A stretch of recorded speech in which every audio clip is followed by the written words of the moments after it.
Tumeanza mwaka mpya. Wengi wetu kuna mambo ambayo tulikuwa tunayaombea mwisho wa mwaka uliopita. Tulikuwa tuna maeneo ya kushukuru, kulikuwa kuna maeneo ya bado kumkumbushia Bwana. Kuna neno nilipata siku chache zilizopita. Linanihusu mimi zaidi na linawahusu kadhaa. Kuna wachache ambao nilishawashirikisha hili neno. Ninaamini hata wewe litakusaidia siku ya leo. Neno letu linatoka Asante Yesu. Warumi sura ya 8. Warumi sura ya 8. Kisoma mstari kuanzia 35 hapo. Tasoma katika jina la Bwana Yesu. Inasema hivi: ni nani atakayetutenga na upendo wa Kristo? Je, ni dhiki au shida au adha au njaa au uchi au hatari au upanga? Kama ilivyoandikwa ya kwamba kwa ajili yako tunauawa mchana kutwa, tumehesabiwa kuwa kama kondoo wa kuchinjwa. Lakini katika mambo hayo yote tunashinda, na zaidi ya kushinda, kwa yeye aliyetupenda. Kwa maana nimekwisha kujua hakika ya kwamba wala mauti, wala uzima, wala malaika, wala mwenye mamlaka, wala yaliyopo, wala yatakayo kuwapo, wala wenye uwezo, wala yaliyo juu, wala yaliyo chini, wala kiumbe kinginecho chochote hakitaweza kututenga na upendo wa Mungu ulio katika Kristo Yesu Bwana wetu. Bwana Yesu asifiwe, wapendwa wangu. Wapendwa, dunia hii na maisha haya, na ndani sipendagi kumhubiri adui, lakini adui anahusika kwa kiasi kikubwa. Bwana alikuwa na roho, Bwana alikuwa na, ninaamini roho wa Bwana, kwa maana sina hekima kiasi hicho mimi. Alikuwa anajaribu kunitahadharisha. Ananiambia yani mimi niwe makini, na niwaambie wamama na mabinti na vijana wawe makini sana. Tunapoomba, Shetani anasikiliza vizuri sana. Tunapoongea anasikiliza. Tunapoamka anaangalia kipaumbele chetu ni nini, tunaongelea nini. Anaangalia, anasikiliza. Huyu anataka kuongeza maombi. Huyu anataka kusoma neno sana mwaka huu. Huyu anataka kufanya 1 2 3 4. Huyu anategemea mtoto wake iwe hivi. Huyu anategemea ndoa yake iwe hivi. Huyu anategemea uchumi wake iwe hivi. Anasikiliza tu vizuri. Halafu tunakokamatwa sasa, watu wa Mungu, ni hapa. Kuna mpendwa wangu, huyo mama sijamsahau. Nadhani sijui miaka mingapi imepita, hata nimesahau. Miaka nakaribia labda niseme kama 8 9 hivi au 7. Huyo mama alikuwa na msemo anaupenda sana huyo mama. Na ni mama namuombea sana kule aliko. Mungu amkumbuke. Kwa maana katika mashujaa wa Yesu Kristo, yule mama namhesabu sana. Yule mama alikuwa na changamoto ya mume wake kurandaranda nje na wadada wa nje hawa. Na yule mama aliamua kwamba yeye anamshika Yesu tu. Wewe unaweza kuamini mume wako azurure nje kiasi kwamba wale wadada yule mdada naye randaranda lake nje, wake mume wako ni mkorofi na mapepo hayo yanamtesa. Wale wadada walikuwa wanamletea kesi yeye sasa. Wanamletea yeye kesi kuhusiana na mume wake. Ilikuwa ni kitu cha ajabu, hata mimi nilikuwa nashangaa sana, sikielewi. Lakini yule mama alikuwa na msemo, anasema hivi. Na anaamulia kwa haki kabisa, atukani mtu, avurugi mtu, anahubiri, anashuhudia, yani atampa neno wa kumhusika, anaomba, ni mpambanaji, haachi, anahudumia watoto ndani. Manake mume wake pesa ilikuwa inatapanywa kila mahali. Yule mama alikuwa na msemo unasema, wapendwa wangu, alikuwa anapenda kutuambia, wapendwa wangu, ngoja niwaambie, ni heri mwanamke umjaze Yesu Kristo ndani yako zaidi kuliko kitu chochote. Ni heri. Ni heri. Hilo neno nililisikia kwa kweli likajijenga ndani yangu sana. Kasema usipo mjaza Yesu ndani yako sana, Ukajaza mtu, ukajaza kitu, ukajaza watoto, ukajaza maisha, ukajaza elimu, ukajaza uchumi, sijui ukajaza nini. Kile kitu kitakuyumbisha wewe, kitakupa stress. Na mimi hapa nikawa nafunuliwa zaidi hilo neno. Kile ndiyo kitu au yale ndiyo mambo ambayo yatatumika kukuzuia mimi na wewe tusione mbingu kabisa. Yaani acha, kuna baraka za hapa duniani. Kwanza Mungu akituona vile, anasema hiki kitu ndiyo Mungu wako. Sikupi, utakingojea. Sikupi kwanza, au sikupi kabisa. Kwa sababu hiyo safari nilishapitaga hiyo sana. Yaani kitu kinakupa stress mpaka unapata tatizo la kiafya.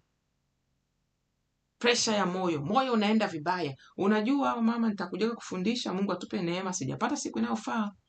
Nikitengeneza masomo mimi nitaanza kuwarushiaga tu, afu tutajua siku gani tutakutana, kwa sababu sipendi kuingilia ratiba ya ibada na maombi. Sipendi, naheshimu sana hiyo. Lakini niwafundishe kitu kidogo. Stress ya mwanadamu, ya mnyama, ya mwanaume, ya mwanamke, ya mtoto, ya mkubwa. Stress ina release, inaachia hormone fulani kwenye mwili. Na hiyo ni kitu kizuri Mungu alikiumba. Ni kitu kizuri chema kabisa. Kwa sababu gani? Mungu alijua mwanadamu kuna wakati atakimbizwa na simba, kuna wakati atakuwa ananusurika kugongwa na gari. Inabidi nimwekee kitu ndani yake cha kumuongeza nguvu ya ziada, aweze kuruka, akimbie, aruke ile ajali. Unaweza kujikuta hatari imetokea, umeruka sehemu ndefu ambayo kwa kawaida mtu angekwambia ungejiuliza mara 3. Ile ina faida yake. Lakini stress nimekuja kuona inawamaliza wanawake wengi. Inawamaliza wanawake wengi. Nasema wanawake kwa sababu masomo yetu yanatufundisha, mwalimu wetu alikuwa anasema walifanya majaribio au uchunguzi, wanaume wakiwa na ile stress hormone zile za hatari zinaachia, zinaondoka haraka. Wanawake inaendelea kukaa. Yaani walishasuluhishwa tatizo, lakini inaendelea kukaa ndani ya mwili. Pressure, depression. Mwili huu kuna kitu ni kama vile mwili unakuwa wanaita inflammation. Inflammation ni kama ukijigonga mahali panakuwa na rangi nyekundu, panauma, pamevimba, ndio inflammation hiyo. Sasa mwili wako wote unakuwa hivyo. Nikaja nikaelewa vitu vingi sana. Sana. Nikafikiria maisha yangu toka nilikotoka mpaka leo. Hata baada ya kumjua Kristo, hata kuanza safari ya wokovu, kazini unaruhusu kazini, watoto sijui nini. Sipendi hiki, sipendi hapa tunapoishi, sijui, sipendi. Na uzuri na ubaya, ile tatizo nilipataga la moyo, nilikuwa nafanya kazi, najisifu, eti wenyewe wananisifu. Nani? Mama wewe unatakiwa uweke vile matairi ya miguu. Manake nilikuwa nikiitwa tu ofisi, manake vitengo vilikuwa viko vitengo viwili. Na ofisi yangu iko upande mwingine wa jengo. Nikiitwa tu natembea kama nina umeme. Moyo wangu ulikuwa uko, yani nilikuwa niko juu. Napenda ile kazi, napenda kutunza watu, napenda kutunza wale wazee. Lakini nilikuwa sina kiasi. Sina nidhamu. Mimi napenda kufanya ile kazi. Akinipigia mtu maombi, ndio nitaacha ninachofanya, nitaomba. Na ninaomba bila kuuliza Roho Mtakatifu. Kiukweli, mara nyingi nilikuwa ninaomba bila kuuliza, hapa ninaombaje? Natumia neno gani? Hivi. Nilikuwa hivyo. Maisha yangu yalikuwa hivyo. Mungu alikuja kunifundisha somo. Kwa sababu yale ndio najifunza sasa hivi, inaitwa cortisol na adrenaline. Iliendelea kubaki mwilini. Sasa hii kazi ya kutunza afya nimeifanya miaka 20, piga hesabu. Nimeifanya kazi hospitali. Nakupa mfano wa kwangu mimi. Nilikuja kuelewa vizuri sana. Shetani akapata hapo nafasi. Nikapata shida. Kapata hiyo shida ya moyo. Na ukielewa, ni lazima hiyo shida ingenipata. Sema tu uzuri nilikuwa na Yesu. Kukosa hekima, watu wangu wanaangamia kwa kukosa maarifa. Sasa wapendwa wangu, mwaka huu ili neno tumepewa. Tuwe makini na yale mambo tunamkumbusha Bwana. Tuwe makini nayo sana. Tujue Bwana Yesu anatujua, anatupenda, anatujali. Ila Bwana Yesu apelekeshwi. Bwana Yesu sio kwamba hatuoni, sio kwamba yeye anatuona sisi ni watoto wa kambo, Yaani sisi geti kwamba yaani mpendwa, jaribu linaweza kukufanya wewe. Mungu akaniambia, unaona? Kuna wamama na mabinti wengine wananilalamikia, wanasahau wana wa Israeli walikosa Kanaani kwa sababu ya kulalamikia. Anasema wengine, na nikaambiwa hata wewe mwenyewe kuna wakati ulininunia. Yaani unamnunia Mungu, unamsusia Mungu. Nilikumbushwaga nikatubu. Mimi nimechoka sasa. Naomba sana. Unioni. Kama ndio ukasubutu kuninunia, kunisusia, waambie wakininunia, wakinisusia. Na kuambia ni nani wamemfungulia mlango? Adui Shetani. Ukaambiwa mwaka huu tuwe makini na vitu vile. Tuwe na malengo. Mpendwa, bila malengo wewe utaishi maisha ya kumwaibisha Yesu Kristo. Ngoja nikwambie kabisa. Kama wewe malengo, na tena changamoto hata mimi ninayo. Hatuandiki. Napambana sana na hiyo. Hatuandiki. Malengo ya kila aina, kiroho, kiuchumi, kiafya, malezi, watoto, maombi, unawaombea kwa unajua huyu sasa namuombea hiki anavuka, unajua huyu namuombea hiki anavuka. Na Roho wa Mungu kiandika anakuongoza. Akasema kuweni makini na mambo mnayoniomba. Mnafunga, mnafanya vizuri sana, mnafunga, mnaomba. Lakini kuweni makini. Kile kitu kisiwajae, kisiwachukulie attention, kisiwachukulie nguvu na ufahamu na akili zenu, kuliko kuwa na matayarisho, kuwa na uhusiano wa karibu na mimi, mkanipendeza mimi. Yaani tusiwe na kujali sana mapito hapa duniani kiasi kwamba uwepo wa Yesu Kristo unakuwa umepungua kwa kiasi. Unakuwa umeathirika. Maombi yetu, kusoma kwetu neno kunakuwa kumeathirika. Akasema mimi Bwana Mungu wenu. Sekunde yoyote ile ninaweza nikawadia. Akasema hakuna mtu ambaye haoni dalili. Dalili zote mnazo, na kila siku zinaongezeka. Anasema kuweni makini. Hata muda wenu mitandaoni, masimu. Ukishaamka ukaingia ukiamka kwanza, huwa tunaambiwa hata watu ambao hawajaokoka, wanafundisha hili neno. Simu sio ya kushika kwanza asubuhi ukiamka. Kishika kwanza kabla ya kuamka, ile ndio umeamka tu. Kabla hujaomba, kabla hujawa na muda na Bwana. Hiyo tayari ni Mungu wako unaye. Huyo ni Mungu wako, utajibu mbele za Mungu. Haleluya. Asubuhi ukaamka, mchana kuangalia kwenye simu. Sio lazima kukaa mitandaoni muda mwingi na cheki WhatsApp. Wanaita nini? Yaani ni kama kuna kitu roho yako inasuuzika, wanaita dopamine effect. Dopamine. Kuangalia mitandao ni kitu ambacho mtu anajituliza, ni kama anatuliza stress, yaani anajisikia vizuri. Kaambiwa punguzeni ibada za sanamu. Vitu mnavyoviombea vingine ni ibada za sanamu. Mimi niliambiwa wewe hivi vitu mnavyovia 1 2 3 na ni vya haki, sio vibaya. Ni vya haki kabisa. Vinatakiwa virekebishwe kwenye maisha yangu. Vinatakiwa vikae sawa. Kaambiwa visiwe ibada ya sanamu. Kazi yangu umeifanya? Jiulize kila siku, kila saa, kila dakika, kazi yangu umeifanya nilivyokutuma? Unakuta kuna vitu ninapewa vya kuombea, watu wa kuwabeba. Nashukuru Mungu anaenda anajibu. Nashukuru Mungu naenda na anajibu taratibu. Mengine anajibu. Mimi sio muombaji stadi. Nakwambia kuna waombaji. Mimi sio mfungaji stadi. Nakwambia kuna wafungaji wewe. Wanafunga kavu mfululizo. Sio mimi. Lakini kila nacho alinionya sana kwamba hivyo ninavyofanya nisiridhike, kwa sababu sekunde yote ile mawili arudi au aniambie muda wako duniani umeisha. Kwa maana hiyo, hili neno linatuhusu. Warumi, ni kitu gani tutaruhusu tukibebe? Kitu gani tunaruhusu kitubebe, tukibebe moyoni? Makwazo, sijui stress. Ukiangalia nchi zetu hizi, mimi naangalia nasema, shetani na yeye. Shetani kweli aligundua njia. Amepata watu wa kutumia. Ukifuatilia vinavyoendelea kwenye manchi yetu haya, utalazwa wodi ya vichaa. Nakwambia utalazwa wodi ya vichaa. Kabisa utalazwa wodi ya vichaa.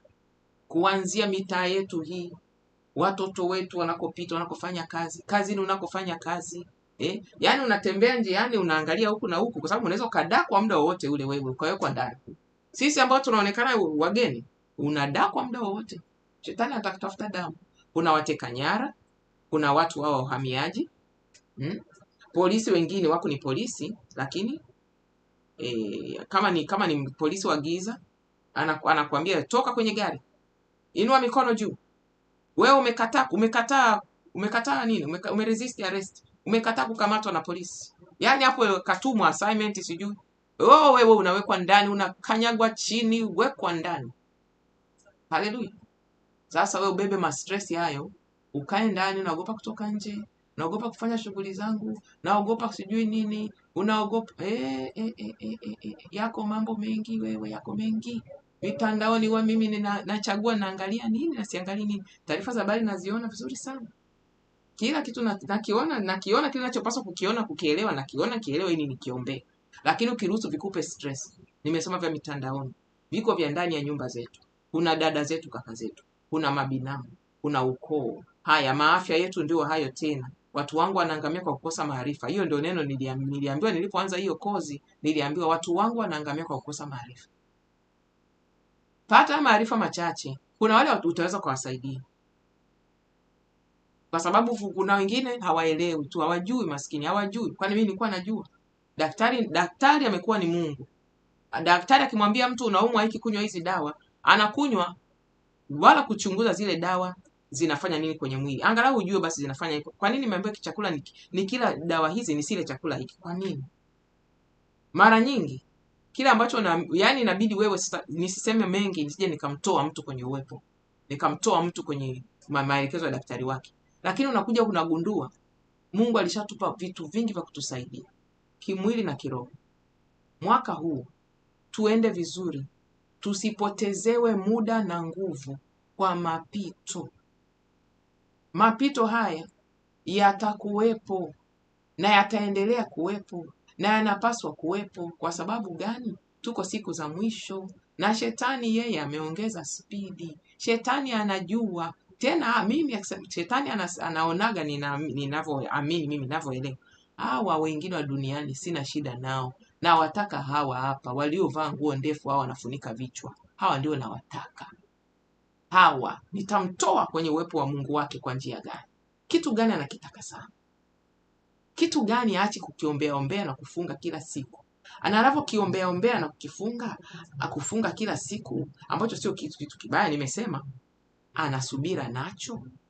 Kimemjaa kiasi gani ndani yake kuliko uwepo wa Mungu wake, kuliko yani Mungu akiamua kumwambia sikujibu, wewe sikujibu mpaka kufa kwako, sikujibu hichi kitu, sikupi, na ni kitu kizuri, huyo mtu ataendaje na Mungu wake?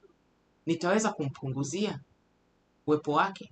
Tampunguzia imani? Tampunguzia nguvu ya kufunga na kuomba? Nitampunguzia kumtumikia Mungu? Tamwekea makwazo amnunie Mungu wake? Nitamsababisha aanze kunungunikia Mungu wake huyu? Sio kwa maneno, tunanungunika kwa mawazo.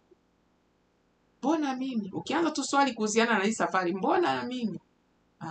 Tayari uko hatarini mama, tubu. Wewe rudi kwenye mstari tu. Kwani Mungu akiamua sikujibu hicho unachoomba, utamsusia? Utamwacha? Ndio niliulizoga swali hilo mimi, nikawa mpole tu. Niliulizwa kwa kivyangu, nikaambiwa sasa nimekuonya wewe, nenda kawaambie wale ambao watakusikiliza. Sio wote wanaonisikiliza. Ndio maana unaona si machannel yetu hainaga watu wengi. Ni heri uitue watu wachache. Mimi nawaogopea sana wachungaji na waona wameitiwa watu wengi. Kuna ambao wameitiwa watu wengi. Wale wana changamoto wewe. Keep track ya kila mmoja.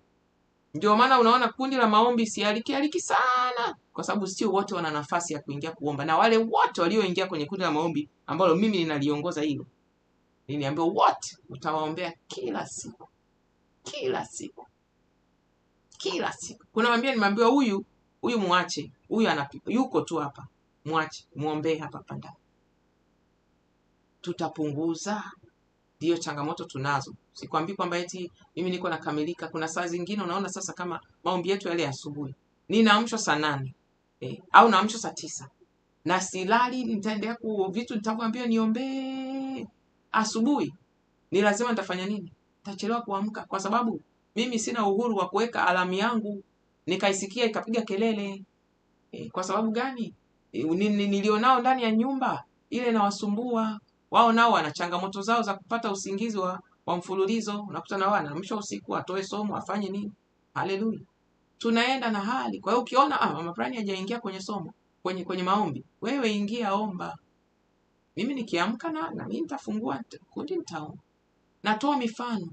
Ni Bwana Yesu atukute tunapambania mbingu. Wengi kingine Mungu alikuwa ananiambia, wengi tunamuomba Mungu lakini tumedharau kitu kimoja. Tumesahau, hatujadharau. Tumepuuzia kitu kimoja. Tumesahaulishwa kitu kimoja. Tunatunza utakatifu, tunasoma neno, tunafanya ibada. Tumsihi Roho Mtakatifu atujaze. Asiye na Roho wa Kristo sio wa kwake. Wengi unakuta wanafuata utakatifu lakini hawajajazwa na Roho Mtakatifu. Maana yake nini? Hana sauti ya kumuongoza. Hana njia ya Roho Mtakatifu kumuongoza. Kuna wengine wanaongozwa na sauti, wengine wazo, wengine ndoto, wengine ni mchanganyiko. Uwe na njia zaidi ya moja, niseme, ya Roho Mungu kukusemesha. Zaidi ya moja. Pendo wangu mmoja anapenda kusema hivi, amani ya moyo. Amani ya moyo. Ukitaka kufanya kitu, yaani unajiuliza moyoni, Roho Mungu, hichi kitu nataka kufanya hivi. Ni kizuri, kitu chema tu. Unataka tu kupikia familia yako. Unataka upike leo dagaa au upike kuku. Unatakiwa upike maharage ya njugu mawe au maharage ya ya pinto beans, tunaita pinto beans. Ya jeshi sijui mnaita yale mabaka. Vitu vidogo tu hivyo. Bwana Yesu, zote hizi ziko za heshima. Leo nivaeje kwenda kazini? Yaani nivaeje kutoka hapo kwenda ninapoenda? Vitu vidogo. Kwa sababu Roho Mungu ndio atakwambia, Roho Mungu ndio atakuhubiria wewe. Mapito kila mtu atapita. Ukiwa kwenye majaribu ndio atakuhubiria. Wewe hiki neno nyamaza. Ili neno hili ingia kuomba. Ili neno hili kuna jaribu nilipitia jana, chap jana nilipitia la kazini. Haraka sana. Mimi toka nilivyoenda maombi ya mwisho wa mwaka nilishangaa kwa sababu nilipewa likizo. Nikaruhusiwa vizuri na likizo kwenye email. Nilipofika niliomba likizo kuanzia Ijumaa mpaka wiki inayofuata nadhani ya Alhamisi. Ushangaa na ile nilibeba tu kompyuta ya kazini kama akiba. Niwe na cheki kitokea kuna dharura. Nikakuta Jumatatu yake natafutwa kazi. Nimepangiwa kabisa kazi mahali. Nikamtumia huyo mhusika kwa sababu mhusika hakuwepo kwenye hiyo email. Nikamwambia nimeruhusiwa mimi niko siku nani kazi. Nikamkopi na bosi wangu. Sasa nilitafutwa neno, yaani kwa kifupi wala silalamiki wala nini. Ila nilianza kuoneshwa dalili kwamba wewe kuwa makini kwenye kazi. Kuwa makini. Nikwaza mtu kwa kiasi fulani. Jana likaja jaribu kabisa. Jaribu ambalo mimi nimefuata sheria, nimefuata kanuni nilivyofanya ile kazi, lakini nikaambiwa nimekosea. Ninatakiwa niseme nijaze jinsi ambavyo tulipwe pesa zaidi kwa ajili ya kile kitu. Mimi Mungu akaniambia copy sheria hiyo uliyotumia ya kwanza, copy ushahidi ya daktari, copy save watumie kwenye email. Mimi nimejaza hivi kwa sababu hizi hapa kanuni, sheria zinasema hivi, maandiko ya daktari yanasema hivi, na tarehe tunazotumia ni hizi. Mimi kwa kweli ile sehemu sikuijaza, niliacha wazi. Nikasema hii ndio maana nimefanyaje? Nimejaza hivi. Lakini na muhusika mwenyewe wa hiyo sehemu kitengo hicho alikuwa jana yuko likizo. Leo nikamjulisha, sema kuna email nitakutumia. Leo siko na wewe tena, niko jengo lingine. Niko na mtu mwingine nafanya majengo mbalimbali wiki nzima. naomba ufuatilie hili neno. Kanuni hazikubali, lakini viongozi wetu wanataka tujaze ili tulipwe pesa ziada. Sasa hapo mimi nimeshindwa. Kama una njia nyingine, asante Yesu.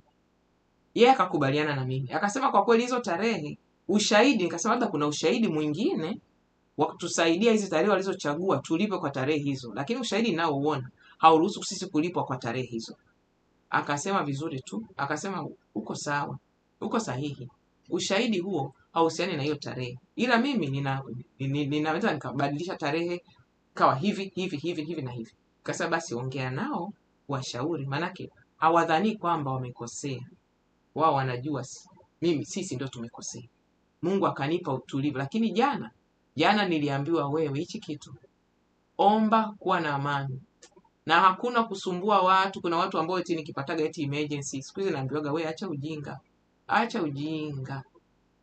acha kujidekeza. Eti ukipata emergency kidogo tu unatafuta mtu wa kuomba naye, una emergency. Nishaambiwa hii mwaka huu, niliambiwa acha ujinga huu. Jana nikaambiwa haya, omba. Si umetuma ushahidi, kuwa na amani, chana na stress. Kumbuka ile neno nimetoka kukwambia, uambiwa mama wenzio. Hicho kitu sio cha kubebeshia stress. Kama kazi ziko zingine, wewe unafanya kazi ya Mungu, wewe unafanya nacho kutuma, basi fuatilia mimi ninachotaka ufanye. Nikaenda zangu na mambo yangu ya siku ya jana. Leo nimepata jibu zuri tu kwamba ni sawa, nilivyofanya ni sawa. Na hakuna kitu chochote, hata kama wakiwa wanatafuta sababu ya kunitoa kwenye hiyo kazi, sio hiyo, labda watafute nyingine. Haleluya. Nimetoa mfano mrefu, mnisamee, lakini ninakupa mfano kwamba ukitulia na sauti ya Mungu ni kitu cha thamani sana. Kwa sababu jana ningeanza kupanikia hapa, ningeanza kwa stress ya kila aina. Vya dunia hivi. Tena Mungu alikuwa ananiambia, sikiliza, waambie wenzako hivi, tusipende kuondolewa uwepo wa Mungu Baba Mwenyezi. Sasa na hiyo Warumi 8:35 hiyo inayosema na kuendelea, na wanadamu ambao ni majani, ni mavumbi kama sisi, ni maua yanayonyauka kama sisi. Haleluya. Tuwe makini.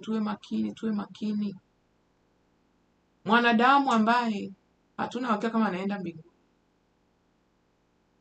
atutoe kwenye uwepo wa Mungu Baba. Tuwe makini.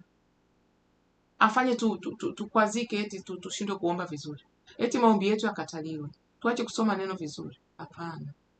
Tukatae huo mtego. Tukatae. Wapendwa wangu, somo langu sikutegemea liwe refu hivi, lakini Mungu anatupa neno hapo. Ukienda ukasoma, utajichunguza ni kitu gani tumekipa kipaumbele, kinatuchukulia muda, kinatunyima amani usiku na mchana. Vingine ni vizuri, lakini tukae tukijua kwamba Mungu apelekeshwi. Mungu apelekeshwi, Mungu wetu apelekeshwi. Tuvumilie, sio kuvumilia kwa manunguniko. Tuwe na hekima na uvumilivu, na tujue Bwana Yesu anatujua, anatupenda. Kwa hiyo somo letu niishie tu hapo, tutaendelea na kipindi. Bwana Yesu abariki sana. Amen. Pendo wangu mbarikiwe sana. Pendo wangu, natumaini neno hili limekugusa kwa eneo moja na lingine. Ni la ukali kidogo kwa wengi wetu, lakini likutie moyo kwamba Bwana Yesu sio mganga wa kienyeji, apelekeshwe, alazimishwe. Tumuombe kulingana na neno lake, kulingana na mahitaji yetu, ila tuwe wavumilivu, tuwe subira na tumtegemee. Ukiwa na swali lolote lile, ukiwa unahitaji pia, kwa mfano nikianza kutoa ni masomo nilikuwa nazungumzia ya afya na nini, ukihitaji nikuweka kwenye list ya kuwa nakutumia, naweza nikakutumia. Au ikiwa nimetengeneza kundi, nikiwa tayari, sijawa tayari bado, nitakuweka kwenye listi. Ubarikiwe sana. Mfuate Yesu, mshike Yesu, tunza utakatifu, soma neno, funga kwa ratiba unayopewa, ombea wengine, ombea kanisa. Hizi ni siku za mwisho. Ombea watumishi wa Mungu, ombea nchi yako, viongozi wa nchi, kuanzia rais mpaka kiongozi wa mtaani kwako. Ombea watu wa ukoo wako, wa upande wa baba yako na mama yako, usiache kuwaombea. Bwana Yesu akubariki na Mungu atujalie kwa somo lingine tena. Amen. Ni mimi Mama Sims wa Jesus Reigns Restoration Ministry.